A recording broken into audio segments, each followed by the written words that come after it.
Hi everyone, Mindy here with another episode of Morning Brew, and boy do we have a good one for you today because we are talking about something that you might have seen something in the mail come in recently. It's this little white envelope right here. They are the property taxes. Yes, they were just sent out back in April, and lots of people, like myself, maybe just kind of put the envelope down on the pile of mail, just kind of afraid to open it up. But guess what? We've got a great guest who's here with us today. We've got Bobby Peregoy. He is the Chief Appraiser for the Webb County Appraisal District. We are going to dissect these property appraisal notices that went out, and he's also going to give us a lot of information that, you know, could help us. So with that in mind, thank you so much, Bobby, for joining us today. Thank really you for having me. Appreciate having you with us. And, you know, I have to say that sometimes you're not the most well-liked person.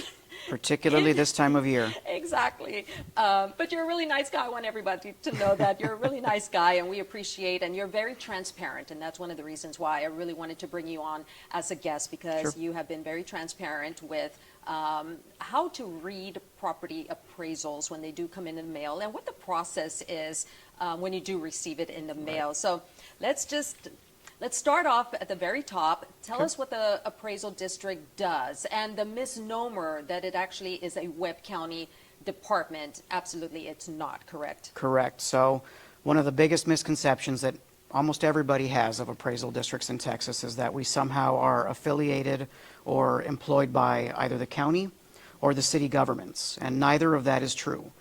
Under state law, appraisal districts across the state are independent government agencies. They're political subdivisions of the state of Texas, so we're essentially a state agency, and we provide appraisal services to our various taxing units for ad valorem tax purposes, and we also administer various exemptions for our taxpayers. So our client base is, of course, our taxpayers of Webb County and our taxing units of Webb County, but we are in no way employed by or affiliated with the county governments or city governments. We're an independent agency. And we perform these appraisal services, like I mentioned, so that we can assess property taxes. For those that don't know the term ad valorem, what is that? Ad valorem is a Latin term for property tax purposes. That essentially is ad valorem tax purposes. Okay, because we hear that often whenever we are covering school district board meetings or city council. We hear that word all the time. So basically that's property taxes. That's correct. Okay. So you are, like you said, you are handling property tax values for the taxing municipalities. How many taxing municipalities do we have in Laredo and Webb County? So Webb County now, I believe, is up to 9. So we have, obviously, Webb County, City of Laredo, City of El Cenizo, City of Rio Bravo. We have a Webb County Drainage District. We have our 3 school districts, Laredo United and Webb Consolidated ISD. We have the Gateway Municipal Utility District number 1, which is a new taxing unit in the northern part of Webb County. So I think cover all 9. I think that covered them all. We pay taxes to all of them? Not necessarily. You're only going to pay taxes to the taxing units that are located within where your property is located. So if you live in North Laredo, you're going to pay taxes to Webb County, City of Laredo, United ISD, and Laredo College. So it will just depend on where you're physically located. That will determine the entities you pay to. Okay, pretty much everybody pays taxes to Webb County and Laredo College. Not necessarily. Really? Not everybody. So everybody will certainly pay taxes to Webb County. Okay. But only those individuals who are located within the city of Laredo will pay taxes to Laredo College. Really? Anyone located outside the municipal boundaries of the city of Laredo will not pay taxes to Laredo College. Okay, great. So with that in mind, how does your staff, and I understand you've got departments within the appraisal district, walk us through how they determine taxes. How are property taxes assessed? So essentially everything's going to start with the appraisal district. State law requires that the appraisal district appraise property at its market value. In short, that's the price that it would sell for in the open market under various conditions. I have different departments depending on property type. We have a residential department, we have a commercial department, personal property, and agricultural. And we will analyze market data within each of those respective property types, within each respective neighborhood or market area of that department, to see what a likely value would be should that property be marketed in the open market as of January 1st of 2024. Okay. We will analyze all of that data. We will create an opinion of value for all of our properties countywide. And once those values are certified, those values in turn go to our taxing units, who will go through that budget process to see what tax rate they need to apply against those values in order to get the money that they need to provide services to all of our constituents. And the folks who determine the tax rate are the municipalities, not the appraisal district. That's correct. There's two primary components to the tax bill.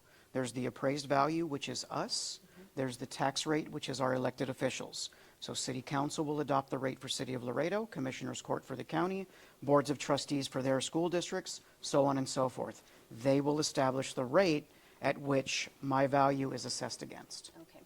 And so the values that are assessed on a piece of property, does your staff go out and physically look at the pieces of property? Are they done through a computer, or how's that done? All of the above. Okay. So the state of Texas requires that we inspect each property in the county at least once every 3 years. Now, I have to appraise all properties every year, but that doesn't necessarily mean I have an inspection of that property every single year. And we will utilize a combination of physical inspections, boots on the ground, individuals going out, assessing the condition of a particular property, or we will utilize aerial imagery technology that allows us to review properties utilizing aerial imagery in particular areas to look for any changes or physical issues that are happening with the property. And you also look at, like you mentioned, surrounding upgrades or anything that's around that's going to either bring a property value up or bring a property value down, Right, correct? right. And that's put into the formula. A lot will determine what market data is going on within a particular neighborhood. Couple that with our physical inspections. We'll kind of bring all that together, see what prices are selling for in the open market. That's one of the primary drivers of what we do. And then that will determine the level of increase or decrease that a property may see from one year to the next. Okay. Well, I want to talk a little bit about what happens when you get the envelope in the mail, open it up, and of course see what the value is. Sure. And I know that there is a protest process that a consumer can go through. But before Right. we touch on that, Bobby, can you explain to us what Homestead is Sure. and how that helps a consumer? Sure. So one of the exemptions in the property tax code is the general homestead exemption. It's probably our most popular exemption. It's the one that most people are aware of. And what that is an exemption that currently in Webb County impacts only our school districts. And new legislation came down in 2023 where the legislature increased the state mandated homestead exemption for school districts from 40,000 to 100,000. Wow. In addition to that, all of our local school districts offer local option exemptions.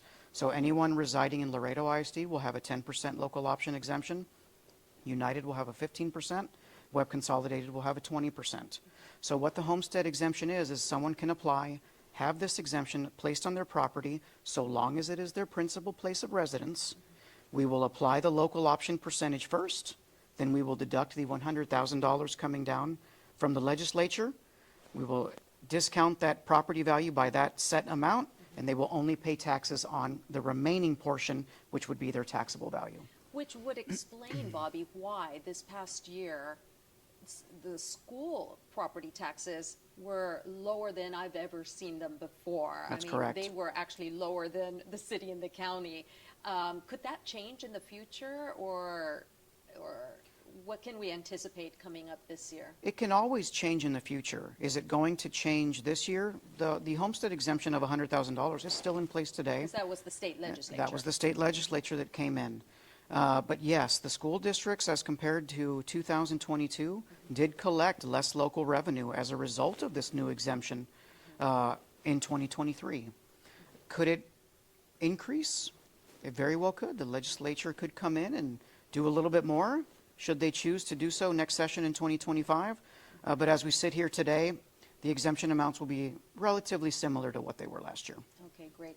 The local discount is what the local folks will control those. So That's correct. if they come back and say, well, you know what, maybe we collected a little too little, we're going to want to, lower that discount that we're giving folks here. But that is on them to do that. And it's going to be a little difficult for them. I don't see that happening at all, and I'll tell you why. The same legislation that imposed the $100,000 exemption also has provisions that do not allow school districts to manipulate their local option exemption, I believe, for a 3-year period. Okay. So for right now, local options are locked in and the $100,000 is set. So I don't expect any material changes to the general homestead, at least for the next few years. And on that note, Bobby, can the other municipalities also offer a local homestead discount if they so choose to do so? They can. If it's something that they do want to do, our local, our city, our county, and other entities could adopt a local option homestead exemption if they chose to do so. It's just a matter of those governing bodies taking action to create that local option exemption. To do that. Okay, perfect. Well, we're going to take a quick break. It's all been great conversation so far. Thanks for sticking around with Morning Brew, but we're going to take a quick break. We'll be right back. We're going to talk about how to protest if you so want to protest your appraisal values. Stay with us.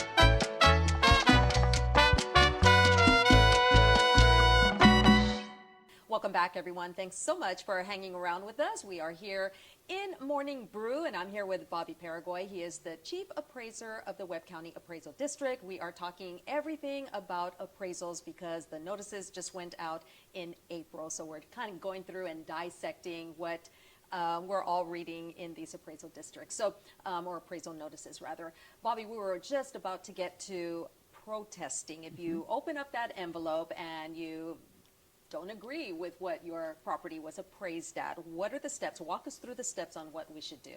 So I'll give you a couple different steps because we have various options available to our property owners nowadays. First thing I want you to do when you see that appraisal notice, number one, is open it and look at the information that's there. Your name, mailing address, location of the property, exemption information will be included there. Make sure at least at a base level that all of the information is accurate. Then you're going to have last year's value and this year's value. Take a look at that. If you believe for whatever reason the appraisal district's value is above what you believe it could sell for in the open market, by all means you can proceed to file your protest. Protest must be filed by May 15th this year or 30 days from the date you received it. Okay. So anyone receiving an appraisal notice, let's just say around this time, your deadline is not May 15th, yours is 30 days from the date of your appraisal notices. Okay. There's a couple options available to everybody. They could, of course, fill out the physical protest form on the back of their notice, bring that to our office, we'll make a copy, send you off with it, and someone will be in touch regarding that filing. Or you can go to my website, www.webcad.org. There's a tab called Online Services, and you'll look for a section called Public Portal. You can create a very simple profile. It's just name, email, and telephone number, and add your property to that profile. You can file your protest from the comfort of your own home. You can send me information for that protest, whether it's pictures of damages or other issues pertaining to the property. My staff can receive that information, send you information back, propose values without ever having to take the time or inconvenience to come down to the office. So those would be the two primary ways. You can file a protest, and aside from that, you can always email them in to us or fax them in. But the portal would definitely be the method that I recommend because it's a seamless level of communication between the district and the public. Okay, perfect. Bobby, can you tell us a couple of things that people can maybe look around? They're walking around their home and they're thinking, you know, I just don't feel like it's worth this amount of money. I've been here for such a long time, or maybe it's a new home, but it's got issues. Sure. What are some of the things that could lower a value or even, and also raise a value? We can go that road afterwards. Well, we certainly likely will not see a scenario where we would need to raise the value, okay? What I would recommend for folks is that once they file the protest, physical damages is a very, very common strategy for folks to utilize to to see some form of an adjustment from the appraisal district. It doesn't have to be physical issues, but if there are physical issues, by all means, take pictures of whatever issues you believe could hinder your market value. Send that information to us. We will be happy to review those damages and see what type of a reduction that we can provide to that property owner. The other strategy I would recommend is see what your neighbors are being appraised at. See where they're at. If for whatever reason you may think that you're receiving maybe a little bit of an inflated value as compared to your neighbors, by all means, share that information with us as well. The biggest message I want to get out to everybody is we are receptive to this information. We are property owners and taxpayers ourselves. We love our community. We have 60 hardworking Laredoans in this building that want to do the right thing for everybody. This is not us against them. We want to make sure that everyone coming through our office gets a fair market value, and we will utilize every tool in our toolbox, every bit of information coming from the property owner to make sure that we get them a fair market value at the end of the day. Okay, perfect. You know, the reason why I had mentioned about the raising of the value is that we have, you know, just through the years heard, okay, don't build a swimming pool because that's going to raise your value, or be careful when you build a cabana in the back, or even you know, any kind of shade structure in the back, a pergola or something like that, because that's going to raise your value. I wanted to talk a little bit about myths like that. You know, what can you tell us about the do's and the don'ts? You know, when you start talking about the topic of myths, there's so many myths and conspiracy theories and misconceptions that people have about the appraisal district in general. But, you know, talking about swimming pools, if you were to install a brand new swimming pool on your property, could that translate into an increase of market value the next year? It could. But if you spend $40,000 on a swimming pool, does that mean your value is going to go up $40,000 the next year? Absolutely not. It doesn't work that way with an appraisal. Swimming pools typically will never contribute the amount of value that you spend to put it in. So it just depends on the type of improvement that's being made. If you're adding an entire brand new room and you're adding a lot of living area, Second floor or something. that could have a big impact on market value. But if you're talking about pools and palapas and pergolas and that kind of thing, they very rarely will have a large impact on a property's market value coming into the next year. Okay, perfect. I wanted to talk a little bit about some letters that property owners have been receiving over the last few weeks or so from third-party companies that are claiming that they could represent you and protest on your behalf. Sure. Who are these companies? A lot of these companies are out-of-town organizations, and they employ a large number of people that are tasked with marketing certain services to become a property tax agent, to file protests and settle protests on behalf of property owners. It's a perfectly normal type of business in the state of Texas. There's hundreds of companies statewide that perform these types of services. If that's something that property owners choose to utilize, it's certainly within their right to do that. Only thing I will remind the public of is our services are free, and we're trying to make protesting through our online system so much easier and more convenient for people to do. If people choose to expend resources on having someone file protest for them, they can certainly do that, and we'll be happy to work with whoever files that protest, whether it's the property owner or the property agent. But the biggest thing is some of those mailouts may have information that may or may not be entirely accurate. So if you have any questions, please call the appraisal district, talk to an appraiser. We'll be happy to provide detailed information about your property, and we'll help guide you in facilitating the protest process if you would like to move forward with something like that.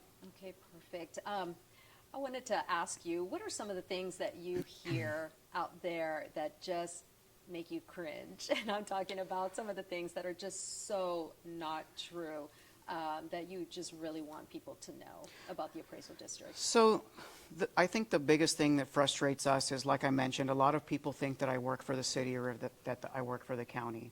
And number one, that's simply not true. Most people think that values are going up because the appraisal district simply chooses to raise values. Nothing could be further from the truth. Excuse me. We assess market data because state law requires me to appraise at market value. The only two parties that exist in this process that can drive if values go up or values go down are the people who are currently buying and selling real estate, because those transactions are the primary driver on where property values will go the next year. Because again, state law requires that I appraise property at the price that it would sell for in the open market under prevailing market conditions. We are not out to do anything wrong by our taxpayers. We are certainly not raising values because we want to. If I was going to manipulate values the way I wanted to, do you think I would do it in a manner where people are going to hate me every summer? No. But I'm bound by state law to follow the price that people are paying for property. And the reality is people are paying record prices even today for residential, commercial, and ranch properties countywide. I don't like it. I wish it wasn't the case, but I have a duty to reflect that. So the appraisal district doesn't have a choice in the level of increases from one year to the next. We simply do not. Anyone saying otherwise are either ignorant of the process or they just want to willfully spread false information, but that's not how it works. What can you tell us about this year's rates as far as going into next year? Will we see a little, decrease, increase? What's the average across the board? It's so hard to say at this point what values are going to look like next year, only because we have a lot of 2024 left. A lot of that market data that's going to happen from May through December of this year will be utilized to derive my 2025 values. What I will say, based on my 2024 values, is my residential values are seeing the lowest level of increase they have in the last 3 years. So the market is quasi-stabilizing on the residential side. The increases are still pretty significant. I won't say they aren't, but the last couple of years we were seeing 18, 20, 22% increases. This year, overall, residential saw about a 9% increase. Where we are seeing significant growth is the warehousing sector, which if you've driven down I-35 in the last 18 months, it should come as no surprise that the warehouse market is currently absolutely on fire. We're doing our best to keep up with those trends. But I don't know, 2025 could be similar, could be reduced. I don't know yet. Okey-doke. Well, one final question, Bobby. Resources available for property owners. Where can they turn to for help? So there's probably 2 excellent resources for individuals to go find information about the appraisal process, appraisal districts, market data, and that kind of a thing. They can always go to our website. There are various reports and resources, information, comptroller forms that they can go print out, download. And then the comptroller's website also has a section for property tax assistance. And the Property Tax Assistance Division of the Comptroller's Office does a fabulous job of compiling information about appraisal districts, information about appraisal review boards, information about certain types of appraisal, the process, what to do to protest, what to do at a hearing, what the timelines of the property tax system are. So I would say webcad.org and then Google Texas Comptroller. There's a myriad of information available to everybody that at least will help kind of provide some type of back-end information for the process. Okay, perfect. Well, and once again, the date to file your protest is May 15th. May 15th is the deadline for just about everybody. Okay. A very small percentage will have a date after that, but it's 30 days after they receive those notices. Okie doke, you heard it. May 15th, deadline to protest. Bobby, thank you so much for joining us. Appreciate having you. Thank you for having me. Morning Brew. Yes, ma'am. And talking about an issue that, okay, I am going to go home and I'm going to open this. And definitely, we appreciate having you with us. Thank you so much. Thank you. That does it for this segment of Morning Brew. Thank you so much for joining us, and make sure to tune in for our next issue coming up next week. Thanks.